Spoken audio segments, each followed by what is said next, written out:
بسم الله الرحمن الرحيم. باب ما جاء في من يطلب بعلمه الدنيا.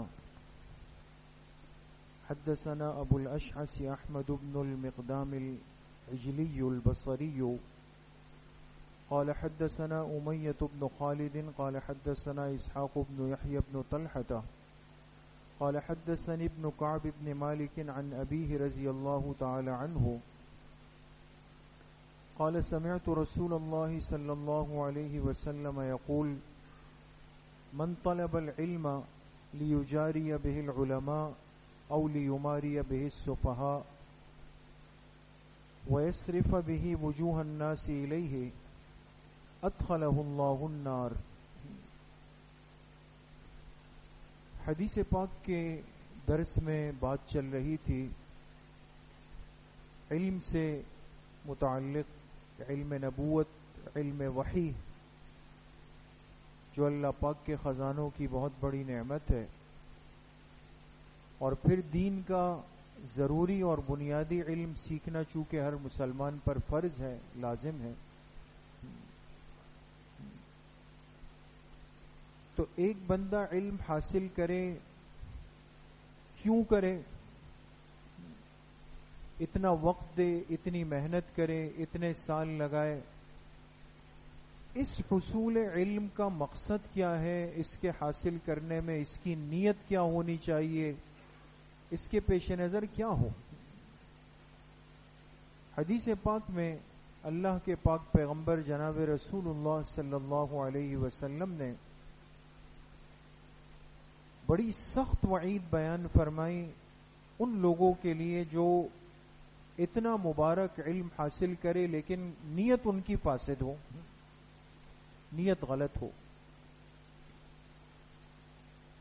تو حضرت کعب بن مالک رضی اللہ عنہ سے روایت ہے، فرماتے ہیں کہ میں نے جناب رسول اللہ صلی اللہ علیہ وسلم سے سنا، آپ فرما رہے تھے من طلب العلم، جس نے علم اس لیے حاصل کیا لیجاری بہ العلماء، کہ اس کے ذریعے سے علماء سے مقابلہ کر سکے. سمجھ میں آ رہی ہے بات؟ تو تاکہ اس کے ذریعے سے علماء سے مقابلہ کر سکے. او لیماری بہ السفہاء، یا اس لیے حاصل کیا کہ بیوقوفوں سے بحث بازی کر سکے.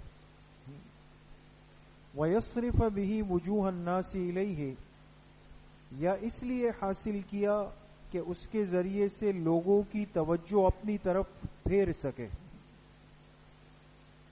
اگر اس نیت سے علم حاصل کیا تو أَدْخَلَهُ اللَّهُ النَّارِ، ایسے بندے کو اللہ پاک جہنم کی آگ میں داخل فرمائیں گے. اچھا، اسی کے قریب دوسری روایت ہے عبداللہ ابن عمر رضی اللہ عنہ کی. وہ فرماتے ہیں کہ جناب رسول اللہ صلی اللہ علیہ وسلم نے فرمایا من تعلم علما لغیر اللہ، جس نے علم حاصل کیا اللہ کے غیر کے لیے. علم سیکھ رہا ہے لیکن نیت میں یہ ہے کہ دنیا مل جائے، کچھ اسباب مل جائے، کچھ منصب مل جائے، کچھ عہدہ مل جائے. او اراد به غیر اللہ، یا اس علم کے ذریعے سے اللہ کے غیر کا ارادہ کیا. فَلْيَتَبَوَّأْ مَقْعَدَهُ مِنَ النَّارِ، ایسے شخص کو چاہیے کہ اپنا ٹھکانہ جہنم کی آگ میں بنا لے. تو بڑی ہی عبرت والی احادیث ہے دوستو، کہ علم کے جو فضائل ہیں اور علم حاصل کرنے کے بعد جو آخرت کے مقامات ہیں اور اللہ کی نظر میں جو مرتبہ ہے، اس تک پہنچنے کے لیے بندے کو کتنی احتیاط کرنی ہے، کتنی پرہیزگاری اور تقوی کے ساتھ یہ علم حاصل کرنا ہے اور پھر اس کو لے کر چلنا ہے، یہ آسان نہیں. اس لیے کہ حصول علم کا مقصد کیا ہے، کیوں سیکھا، کیوں پڑھا، کیوں حاصل کیا، کیوں اس کے لیے اپنا وقت لگایا. اگر خدا نہ خواستہ ایک بندہ دین کا صحیح علم حاصل کرے لیکن اس حاصل کرنے کے پیچھے اس کی نیت نہایت خراب ہے، جیسے یہاں پر 3 اسباب ذکر کیے، وہ 3 باتیں کیا ہیں؟ آج ہمیں اپنے ماحول کو دیکھنا چاہیے، اس لیے کہ ہم شاید زندگی کے اس مرحلے میں آ گئے ہیں کہ جہاں یہ ساری چیزیں کھلی آنکھوں اب مشاہدے میں آ رہی، نظر آ رہی۔ اللہ کے پاک پیغمبر فرما رہے ہیں جس نے علم حاصل کیا اور اس کا مقصد کیا تھا، لیجاری بہ العلماء، تاکہ اس کے ذریعے سے علماء سے میں بحث کروں گا۔ کیا مطلب؟ بعض ایسے مفسد ذہن کے لوگ ہوتے ہیں کہ جب وہ دیکھ لیتے ہیں کہ بھئی یہ عالم ربانی ہے، عالم حق ہے، اور یہ ممبر پہ بیٹھ کے، مجمع میں بیٹھ کے یہ دین کی صحیح رہنمائی کر رہا ہے، لوگوں کو دین سکھا رہا ہے، لوگوں کو ایک نسبت اور سند کے ساتھ جوڑ رہا ہے، انہیں اللہ کے پاک پیغمبر کی اتباع کا راستہ بتا رہا ہے، انہیں صحابہ اور اہل بیت کے ساتھ جوڑ رہا ہے، ان کو دین کے مسائل میں احتیاط کی تلقین کر رہا ہے، حرام حلال کی تمیز کروا رہا ہے، ہر چیز کو بے دھڑک جائز نہیں کہہ رہا، تو کہ کچھ تو چھیڑ چھاڑ کرنی چاہیے تاکہ لوگوں کو پتہ چلے کہ بھئی یہ عالم اتنا مضبوط نہیں ہے۔ اب خدا نہ خواستہ کوئی اس نیت کے ساتھ دین کا علم حاصل کرے کہ بھئی سیکھ لوں گا اور کل جا کے اس عالم سے کہوں گا کہ مولوی صاحب وہ ایک مسئلے میں آپ سے تھوڑی سی بات کرنی ہے، تھوڑی سی مائنڈ مت کیجیے گا، تھوڑا سا آپ سے کچھ پوچھنا ہے، اور پھر ایک ایسی بحث، ایسی بات چھیڑ دے گا جو یا تو اختلافی ہو، یا جس میں اقوال ہو، یا جس میں تفصیل ہو، یا جو عام لوگوں کے ذہن سے اوپر کی بات ہو، جان بوجھ کر ایسے مسئلے کے اندر گھس جائے گا۔ اب اگر عالم نے یہ سمجھ کر کہ بھئی اس مسئلے کو اگر میں بیان کروں تو یہ مجمع ہے، مجمع کا ذہن متاثر ہوگا، منتشر ہوگا، لوگ الجھ جائیں گے، اس عالم نے کہا کہ بھئی چھوڑ دیں یہ مسائل، یہ تو پھر ہم بیٹھ کا دیکھیے نا، یہ بات نہیں کر سکتے ہمارے ساتھ، دیکھیے یہ تو ممبر پہ بیٹھ کے آپ لوگوں کو الو بناتے ہیں، آج ہمارے ساتھ کر لیں۔ اب وہ علم حاصل کیا لیکن اس میں نیت کیا تھی کہ جا کر ایک دین کے صحیح عالم سے الجھ پڑوں اور اس کو کمزور بنا کر کے معاشرے کے سامنے کھڑا کر دوں اور کہوں کہ بھئی جی اگر اس میں ہمت ہے تو یہ آ کے مجھ سے یہ بات کر لینا۔ جیسے بعض ایسے آج کل فتنہ پرور لوگ ہیں کہ وہ کہتے دنیا میں ایسا کوئی شخص نہیں جو مجھ سے بحث کر سکے، دنیا میں جو مجھ سے بحث کر سکے۔ کسی نے کہا کہ جی ہم کرتے ہیں، کہا نہیں آپ نہیں، میں جن کے بارے میں کہوں گا وہ بات کریں گے۔ وہ کون ہے؟ وہ حضرت شیخ الاسلام صاحب آ جائے، حضرت مفتی تقی عثمانی صاحب، یعنی یہ چرگوڑے اتنا بڑا ہو گیا کہ یہ کہہ رہا ہے وہ مجھ سے بات کر لیں۔ چرگوڑے سمجھتے ہیں دوست؟ چوزا۔ تو بعض لوگ اپنے قد سے بہت بڑی بات کر رہے ہوتے ہیں، اور ایسے لوگوں کا مقصد کوئی دین کی خدمت نہیں، دین کی محنت نہیں، بلکہ دین کے ماحول میں ایک فتنہ فساد کو عام کرنا ہے، اور حدیث اس کی نشاندہی کر رہی ہے کہ اس بندے نے علم سیکھا ہی اس دن کے لیے تھا کہ یہ دین کے صحیح علماء سے بحث بازیاں کرتا رہے، ان کو مناظروں کے چیلنج دیتا رہے، اور ان کے بارے میں کہیں کہ ان میں کوئی ایسا نہیں جو مجھ سے بات کرے۔ اس کا انجام کیا ہے وہ آخر میں بتایا، یا فرمایا اس لیے علم حاصل کیا تاکہ بیوقوفوں سے، دیکھیں الفاظ، لیماری بہ السفہاء، سفہاء یعنی ناسمجھ، کم عقل، اس علم پر رسوخ نہ رکھنے والا طبقہ، ان کے ساتھ جا کے بحث بازی کے اندر لگ جائے۔ اب آپ نے دیکھا ہوگا، آپ وضو خانے میں بیٹھے ہیں، آپ اپنی دکان پہ بیٹھے ہیں، آپ شادی کی تقریب میں بیٹھے ہیں، ایک آ جائے گا اس طرح، پہلے سلام دعا ہو جائے گی، پھر ایک مسئلے کی بات یا ایک ایسا شرعی حکم ہوگا کہ جو ایک خالص علمی موضوع ہے اس کو مجمع کے اندر رکھ دے گا کہ بھئی آپ حضرات اس بارے میں کیا کہتے ہیں، اس بارے میں آپ حضرات کی کیا رائے؟ اب سارے جو بیٹھے ہوئے حضرات ہیں، ظاہر سی بات ہے کوئی اس میں تاجر ہے، کوئی اس میں ملازم ہے، کوئی اس میں ڈاکٹر ہے، اس کو کیا واسطہ ہے ان چیزوں سے؟ اور جب ان میں سے کوئی جواب نہیں دے سکا یا انہوں نے کہا کہ جی ایسا ہمیں تو نہیں پتا، ہم تو علماء سے سیکھتے ہیں، سنتے ہیں، تو اب ان پہ اپنا رعب ڈالنا شروع کیا کہ دیکھیں جی یہ تو ایسا ہے اور یہ تو ایسا ہے اور یہ ایسا ہے. اب ان کی وہ ساری مجلس ایک ذہنی دباؤ کا شکار کر دی. تو عام طبقے کو پریشان کرنے کے لیے کبھی نماز کی صف میں، کبھی وضو خانے کے اندر، کبھی مارکیٹ کے اندر، کبھی قبرستان کے اندر، کبھی دکان پہ جا کے، کبھی کسی کے کاروبار کی جگہ پہ جا کے. بعض لوگ ایسے ہوتے ہیں جو گھر کے بھگائے ہوئے ہوتے ہیں، یعنی گھر والے قبول نہیں کرتے اس کو، وہاں نہیں جا سکتے، وہاں ڈرتے ہیں، لیکن باہر جا کے لوگوں سے کہتے ہیں کہ جی آپ کو یہ نہیں پتا ہے، آپ کو یہ مسئلہ بھی نہیں پتا ہے اور آپ کو یہ بھی نہیں پتا ہے. عام طبقے کو ان مسائل میں پریشان کرنا چاہتے ہیں کہ جو سیکھنا ان کے لیے ضروری تھا ہی نہیں. یہ بھی اس کا مصداق ہے. یا اسی طریقے سے ایک بندے نے علم حاصل کیا لیکن نیت کیا تھی یصرف بہ وجوہ الناس الیہ، دیکھا کہ بھئی فلاں فلاں اہل علم کی تو بڑی حیثیت ہے، لوگ ان کے آگے پیچھے ہیں، لوگ ان کو حضرت کہتے ہیں، لوگ ان کے جوتے اٹھاتے ہیں، لوگ ان کے لیے گاڑی کے دروازے کھولتے ہیں، وہ تو کبھی جہاز میں بیٹھتے ہیں، کبھی وہ یہاں بیٹھتے ہیں، یار مجھے بھی یہ چاہیے.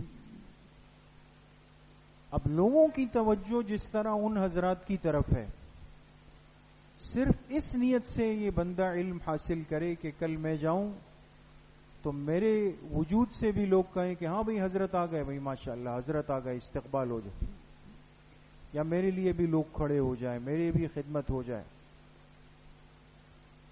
تو اس فاسد نیت کے ساتھ دین کا علم حاصل کیا. تو اللہ کے پاک پیغمبر علیہ الصلوۃ والسلام نے ان تینوں کے لیے فرمایا. پہلا وہ شخص جس نے علماء سے الجھنے کے لیے حاصل کیا، دوسرا جس نے نادان طبقے سے بحث بازی کے لیے حاصل کیا، تیسرا جس نے لوگوں کا رخ اپنی طرف پھیرنے کے لیے حاصل کیا. فرمایا اللہ اس بندے کو جہنم کی آگ میں داخل کرے گا. اس نے اللہ کے علم کی بے ادبی کی ہے، توہین کی ہے. اس نے جو علم اللہ کے لیے حاصل کرنا تھا وہ اس نے اس ذلیل دنیا کے لیے حاصل کر لیا. اس لیے میرے عزیزوں، دوستوں، بزرگوں، آج فتنوں کے اس دور میں بہت زیادہ احتیاط کی ضرورت ہے. ہر آدمی بہروپ بدل کر گھوم رہا ہوتا، کچھ نہ کچھ 4-5 چیزیں ہر آدمی نے سیکھ لی ہوتی، اور وہ اسی بنیاد پر دوسروں کو تنگ کرنا چاہتا ہے آج. اور سیدھی سی بات یہ ہے کہ امت کو دین کے اس چلتے ہوئے صحیح طریقے سے کاٹ دینا چاہتا،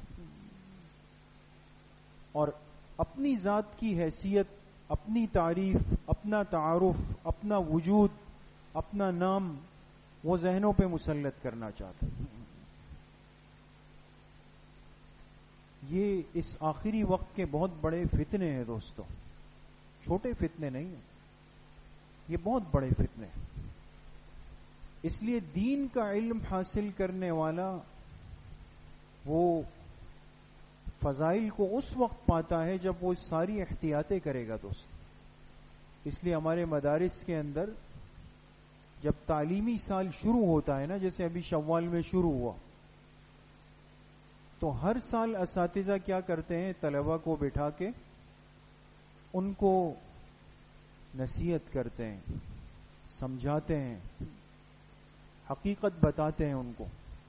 آپ کیوں مدرسے آئے؟ آپ نے کیوں 8 سال دیے؟ آپ کے والدین نے آپ کو کیوں فارغ کیا؟ اس کے نتیجے میں آپ کیا سوچ کر آئیں؟ آپ کو کیا ملے گا؟ اس لیے کہ اگر خدا نخواستہ علم نبوت حاصل کرنے والے کی نیت فاسد ہو اور اس کی نیت اگر خراب ہو، اس کی ہلاکت پھر بڑی خطرناک ہوتی، اور اس سے جو فتنہ اور فساد پھیلتا ہے وہ پھر لامتناہی ہوتا ہے دوست. اسی لیے ہمارے بزرگوں نے ایک جملہ لکھا ہے اور یہ طلبہ سے ہم عرض بھی کرتے ہیں. بڑی کام کی بات ہے دوستو. آج ہمارے طلبہ میں ایک کمزوری آ گئی ہے، ایک بڑی مصیبت جڑ گئی ہے. ہمارے بزرگوں نے لکھا کہ جو طالب علم ہماری موجودہ زندگی سے اپنے آپ کو برابر کرنے کی کوشش کرے گا یہ ناکام ہوگا، اور جو ہماری ابتدائی زندگی سے اپنے آپ کو جوڑنے کی کوشش کرے گا یہ کامیاب ہوگا. نہیں سمجھ میں آئی بات؟ ایک ہے کہ بھئی ہمارے استاذ ہیں، ان کی عمر 60 سال 70 سال، وہ بزرگ ہیں، وہ جب اٹھتے ہیں 2 ساتھی ان کو سہارا دینے کے لیے تیار ہوتے ہیں. وہ جب چپل اتارتے ہیں تو 2 ساتھی ان کے جوتے اتارنے کے لیے تیار ہیں. وہ جب گیٹ سے نکلتے ہیں تو 2 گاڑیاں ان کے لیے تیار کھڑی ہوتی. اب میں تو اس چیز کو دیکھ رہا ہوں، ارے یار مجھے تو اس طرح بننا ہے، مجھے تو اب اس طرح بننا ہے. اب استاذ کی موجودہ حالت کو دیکھ کر ابھی اس کم عمری میں اس کی دوڑ دھوپ شروع کر دی، مجھے تو یہ چیزیں چاہیے. اب اس جیسی گھڑی ڈھونڈ رہا ہوں، اس جیسی گاڑی کی کوشش کر رہا ہوں، اس جیسے جوتوں کی کوشش کر رہا ہوں، اس جیسے لباس کی کوشش کر رہا ہوں موجودہ حالت کو دیکھ کر. ارے بھائی تھوڑا سا استاذ کو 40-50 سال پیچھے لے جاؤ، آپ کو پتہ چل جائے گا کہ انہوں نے زندگی کے کتنے سال بسوں میں لٹک کر اور پیدل گھنٹوں گھنٹوں سفر کر کے دین کا علم حاصل کیا. وہ نہیں دیکھنا ہے کہ وہ جو علم کے سیکھنے والا وقت تھا وہ کیسے گزرا ہے، وہ کتنی قربانیوں سے گزرا ہے، اس میں کتنے راتوں اور دنوں کے فاقے شامل ہیں. ہاں جو اس وقت کو دیکھے گا، ابتدائی وقت کو دیکھے گا کہ بھئی واقعی استاذ نے یہ قربانی دی، یہ قربانی دی، یہ قربانی دی، ہاں بھئی یہ تو واقعی علم ایک مجاہدے کا کام، یہ قربانیوں کے ساتھ چلے گا. اس لیے حضرت شیخ الحدیث مولانا زکریا صاحب رحمۃ اللہ علیہ کی آپ بیتی ہے، آپ میں سے کسی نے دیکھی؟ حضرت شیخ الحدیث مولانا زکریا صاحب رحمۃ اللہ علیہ جو فضائل اعمال والے، ان کی آپ بیتی ہے. آپ بیتی کہتے ہیں زندگی جتنی گزری ہے وہ حضرت نے جمع کی ہے دوستو، اور ایک خزانہ ہے 2 جلدوں میں، اور ہر جلد اتنی ضخیم ہے. اس میں حضرت شیخ نے اپنی زندگی کی پیدائش سے لے کر کے اپنے بڑھاپے تک سارے مراحل، حالات، علم سیکھنا، خاندان کے معاملات، بزرگوں کے معاملات، علماء سے تعلقات، یہ سب چیزیں اس میں جمع کی. ہمارے اساتذہ ہم سے فرماتے تھے کہ جو طالب علم شروع درجے میں داخل ہو جائے، درجہ اولا میں، ثانیہ میں، وہ حضرت شیخ کی آپ بیتی لے لے 2 جلدوں میں. ہم نے درجہ اولا کے سال جو پہلا سال تھا، ہمارے حضرت مفتی صاحب رحمۃ اللہ علیہ کی اللہ مغفرت فرمائے، کیونکہ ان کا بڑا ذوق تھا کتابوں کا، اساتذہ کی باتوں کو ماننے کا. ہم نے پہلے سال آپ بیتی لی، اور پہلے سال جب عید الاضحیٰ آیا، بڑی عید جیسے ابھی آ رہی ہے نا، تو مدارس میں 10-12 دن چھٹیاں ہوتی ہے. تو ہمارے استاد صاحب تھے، انہوں نے فرمایا کہ بھئی آپ لوگ تو چونکہ بالکل پہلے سال میں ہیں تو جماعت میں نہیں جا سکتے، تو آپ لوگ کیا کریں گے، عید کے بعد 10 دن اس کتاب کا مطالعہ کریں. وہ آپ بیتی ہم نے درجہ اولا میں پڑھنا شروع کی. اس کو پڑھنے سے اندازہ ہوا کہ ہمارے اکابر علماء دیوبند نے علم کو سیکھنے میں، علم حاصل کرنے میں کتنی قربانیاں دی، کتنے مجاہدات برداشت کیے، گرم سرد برداشت کیے. پھر جا کے ایک وقت آیا کہ اب ان کے نام حوالے بن گئے دوست. اب ان کا نام حوالہ ہے. اس لیے دیکھیں نا، اب آپ سے ہم کہتے ہیں بھئی حضرت تھانوی نے یہ لکھا، حضرت مدنی نے یہ فرمایا، حضرت سہارنپوری نے یہ کہا، حضرت شیخ الحدیث صاحب نے یہ لکھا. یہ حوالے ایسے نہیں بنے، اس کے پیچھے ایک بہت بڑی محنت، بہت بڑی محنت. اس میں حضرت شیخ نے اپنے حالات بھی لکھے کہ ہم نے کیسے حفظ کیا، کیسے علم حاصل کیا. بڑی عجیب و غریب دنیا ہے دوست. ویسے ایک چھوٹی سی بات عرض کرتا ہوں. اس میں حضرت شیخ الحدیث صاحب رحمۃ اللہ علیہ نے لکھا ہے کہ جب ہمارا حفظ مکمل ہوا نا، حفظ 8 سال کی عمر تھی ہماری، تو قاری صاحب سے حفظ پورا ہو گیا. تو بڑے خوش ہوئے کہ چلیں بھائی اب جا کے موقع ملا، اب آرام کریں گے. حافظ آخری دن خوش ہوتا ہے نا کہ بھائی چلے بھائی فارغ ہو گئے. تو کہا ہم خوشی خوشی گھر آئے، بڑے خوش تھے. گھر آئے تو والدہ نے پوچھا کہ بھائی ختم ہو گیا، دعا ہو گئی؟ ہو گئی. تو والد صاحب تشریف لائے. حضرت مولانا زکریا صاحب رحمۃ اللہ علیہ کے والد صاحب مولانا یحییٰ صاحب رحمۃ اللہ علیہ، انہوں نے کہا میاں بڑے خوش ہو؟ بہت خوش لگ رہے ہو، خیریت؟ نے کہا حفظ ہو گیا، آپ تو مزے آرام کریں گے. کہا بالکل آرام بالکل آرام، بس تھوڑا سا ایک کام کرنا ہوگا. اب کل سے ایسا کریں گے کہ فجر کی نماز تو ساتھ پڑھیں گے. ہاں ساتھ پڑھیں، بس فجر کے بعد مسجد میں بیٹھیں گے اور آپ میرے ساتھ بیٹھ کر کے پہلے پارے سے الف لام میم سے سنانا شروع کریں اور ایک دفعہ بس قرآن پورا کریں، اس کے بعد چھٹی. تو ایک قرآن میں کتنے پارے ہیں دوست؟ 30 پارے. یہ کوئی مبالغہ نہیں ہے دوستو، یہ شیخ الحدیث صاحب رحمۃ اللہ علیہ نے آپ بیتی میں لکھا ہے کہ فجر کے بعد ہم بیٹھ جاتے تھے مسجد میں اور والد صاحب بھی بیٹھ جاتے تھے. ہم الف لام میم سے شروع کرتے تھے، 30 پارے ہم سناتے تھے. اس میں کبھی 11 ساڑھے 11 کبھی 12 بج جاتے تھے. پھر والد صاحب فرماتے تھے اب تمہاری چھٹی ہو.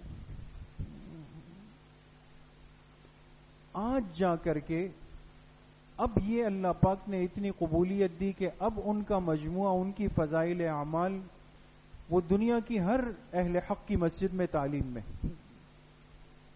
اب یہ تو ہم دیکھ رہے ہیں کہ ان کی کتاب اتنی مقبول ہوئی، کیسے ہوئی، اس کے پیچھے ان کی محنت کیا ہے، قربانی کیا ہے، رات دن کا جاگنا کیا ہے، یہ اندازہ نہیں.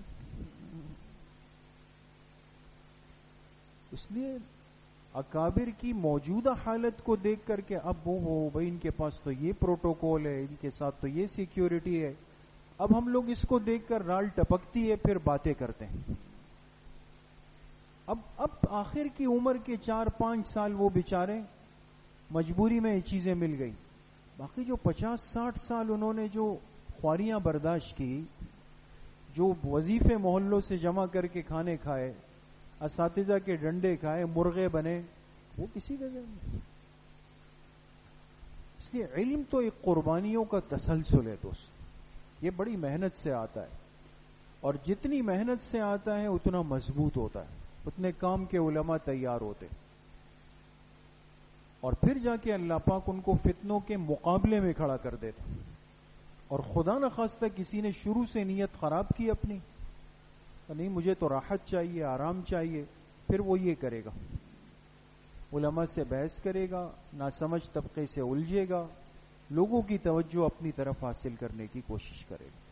اس لیے میرے عزیزوں، دوستوں، بزرگوں، جتنا علم ہمارے پاس آئے اس میں ہم اپنی نیت کو درست کریں کہ یہ علم میں کس کی رضا کے لیے سیکھ رہا ہوں، اللہ کی رضا کی. اللہ کریم مجھے بھی آپ سب کو صحیح عمل کی توفیق نصیب فرمائے. الحمدللہ رب العالمین، الصلاۃ والسلام.